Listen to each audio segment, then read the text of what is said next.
I've been doing a lot of contemplation as a homeschool mom for the last 13 years, literally as a grand experiment, because I was a former public school teacher. I have a master's degree, and literally my parents are very supportive and I love them. But at the time, this is pre-COVID, and I was like, hey, I want to give up being a teacher and using my master's degree in order to homeschool my kids. They about looked at me like I had a third eye.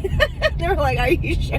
But then COVID happened. They're like, we got you. We understand. What is my success for them look like? What does it look like for them 10 years from now after they've graduated? They're now, grown, making their own choices and decisions. And some goals that I have for them is, one, I want to have an amazing relationship with my kids. I want them to be able to feel comfortable talking to me about anything, for there to be no judgment, for there to be love, acceptance, for there to be a feeling of, hey, I want to go back home. I want my friends to come to this house, and I want them to feel, I'm crying already. These kids, they Uber to my house. There are friends of my daughters who literally, I've never met their parents, but their parents will send their kids in an Uber to my house, not even knowing who I am. This is the kind of friend.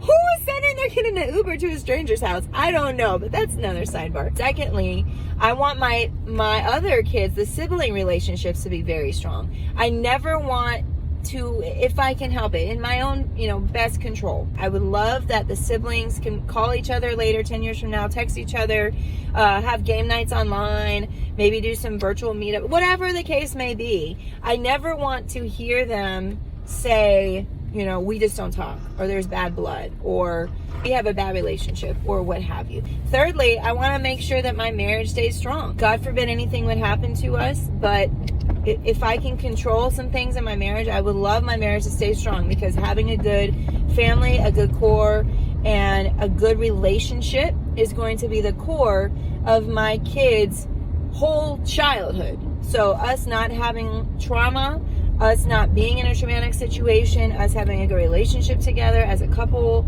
is going to help them feel safe. It's going to help them feel like they can grow up in a safe environment, which is in turn going to help them have a good foundation for life, good foundation for their future spouses. So those three goals: having a relationship with my kids, having them have a relationship with each other, and me having a good relationship with my spouse. And if anything outside of that, if I'm trying to push anything outside of that, then I'm not fulfilling those goals. So if I'm trying to push my kids to learn something or do something or be something or have a certain degree or have a certain school under their belt or have a certain whatever, but I'm not keeping those three goals in focus, then I am not doing what I need to be doing. And I think that's a very big question that a lot of people that come to me and ask me about homeschooling, like all of these ins and outs and details and little, minute nuanced things that they want to know about what curriculum and what this and what that and how many hours and how do you do evaluations and all the details that come with doing this for a long time. All of the curriculum and all the books and all the things that you can do is second place to having a good relationship, having a good marriage, having a good foundation. So if you focus on those three things that I just said, what does Dr. Seuss say? 98.75% guaranteed that you're going to have a great childhood for your kids, a good life for them. And so those are just some thoughts of me being homeschooling for this long. And if you need any more information about homeschooling in the state of Virginia, I would love for you to hop on my website, www.thefunschoolers.com. Has more of my blogs, all the little resources that I use on there, quick tips, how to get started. And much love, guys. Peace out.